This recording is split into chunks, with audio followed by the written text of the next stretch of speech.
PoJ के का ये कहना है कि हमारी 15 से 16 लाख आबादी है, हमें एक सीट वहीं अगर हम कश्मीरी कम्युनिटी की बात करें माइग्रेंट्स को 3-3.5 लाख आबादी पर 2 सीटें, ये हमारे साथ डिस्क्रिमिनेशन है। 10 बार रिकमेंड किया है अलग अलग कमेटी ने पिछले 10 साल में केंद्र सरकार को, लेकिन हमारे लिए किसी ने कुछ नहीं किया और ये हमारे साथ 3 साल है। स्वयं लोकसभा के अंदर बोलते हुए हमारे देश के माननीय गृह मंत्री अमित शाह साहब ने कहा है कि जम्मू कश्मीर की असेंबली के अंदर 24 सीटें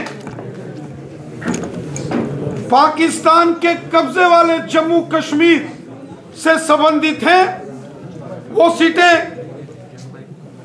आज भी 24 सीटें आने वाली असेंबली के अंदर रिजर्व रहेंगी, क्योंकि पाकिस्तान के कब्जे वाला जम्मू कश्मीर भारत का हिस्सा है। खुद होम मिनिस्टर साहब ने कहा है कि जो पाकिस्तान के कब्जे वाले जम्मू कश्मीर के लोग हैं, वो चाहे मुजफ्फराबाद के अंदर रह रहे हों, मीरपुर, कोटली, भिंबर, बाग, पलंदरी, देवा, बटाला, सुधनोती, नीलम वैली, गिलगित, बल्टिस्तान, ये लोग हमारे हैं।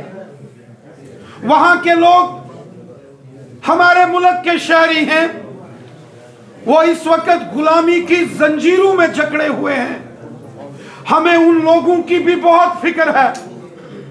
वो हमारे भाई हैं जो इस वक्त पाकिस्तान के कब्जे वाले मकबूजा कश्मीर में गुलामी की जंजीरों में जकड़े हैं।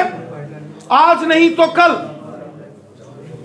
वो लोग भी हमारे साथ मिलेंगे और जम्मू कश्मीर की असेंबली के अंदर जो 24 सीटें हैं, ये हमने उन लोगों के लिए रखी हैं जो वहां आज गुलामी की जंजीरों में जकड़े हैं, जो विस्थापित पीओजे के 1947, 65 और 71 के रेफ्यूजीज हैं।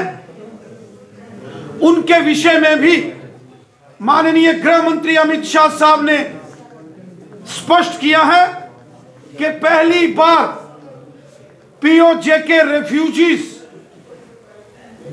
का अगर किसी ने ख्याल रखा तो वो मोदी हुकूमत है।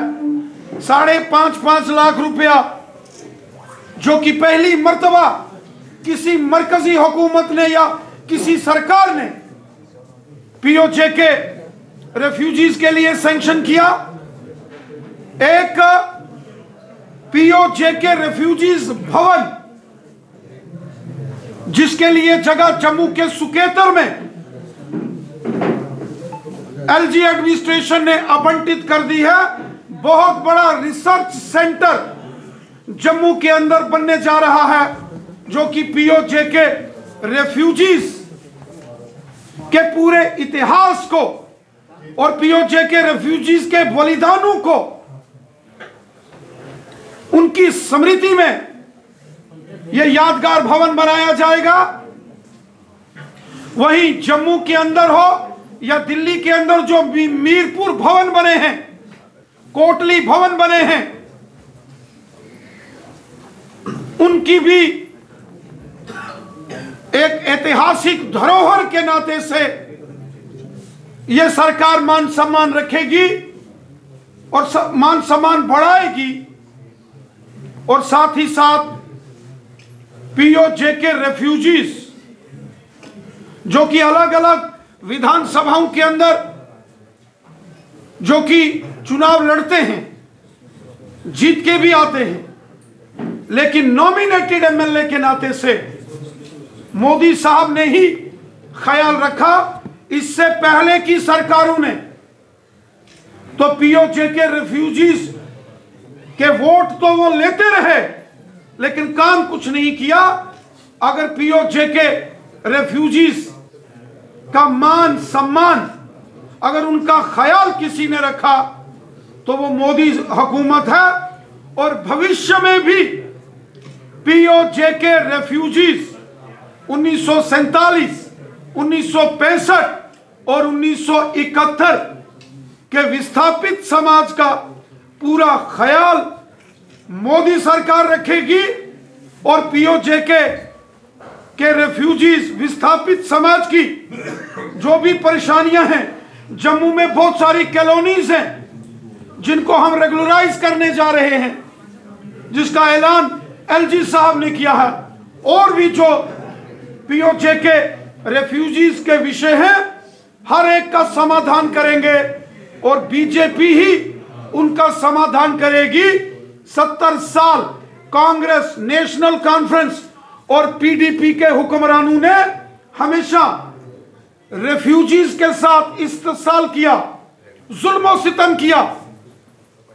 आज वेस्ट पाकिस्तानी रेफ्यूजीज हो, वाल्मीकि समाज हो, गोरखा समाज हो, पीओजेके रेफ्यूजीज विस्थापित समाज हो, कश्मीरी पंडित विस्थापित समाज हो, दलित समाज हो, ओबीसी समाज हो, गुज्जर बकरवाल कबीले के लोग हों या पहाड़ी कबीले के लोग हों, हिंदू हों या मुसलमान हों, सिख हों या ईसाई हों, सबका साथ, सबका विकास, सबका विश्वास, इस मिशन के साथ मोदी साहब ने काम करके इन सभी वर्गों की समस्याओं का समाधान किया है। तभी तो जम्मू कश्मीर का बच्चा बच्चा ये नारा दे रहा है कि हर हर मोदी, घर घर मोदी। तभी तो जम्मू कश्मीर के कोने कोने से आवाज निकल रही है कि जम्मू कश्मीर में अब की बार असेंबली इलेक्शंस में बीजेपी 50 के पार, जो मोदी साहब ने काम किए हैं, जब यहां असेंबली के इलेक्शंस होंगे यकीनन 50 से ज्यादा सीटें जीतकर जम्मू कश्मीर में बीजेपी की सरकार बनेगी और जम्मू कश्मीर का अगला chief minister Bharatiya Janata party का होगा। सर,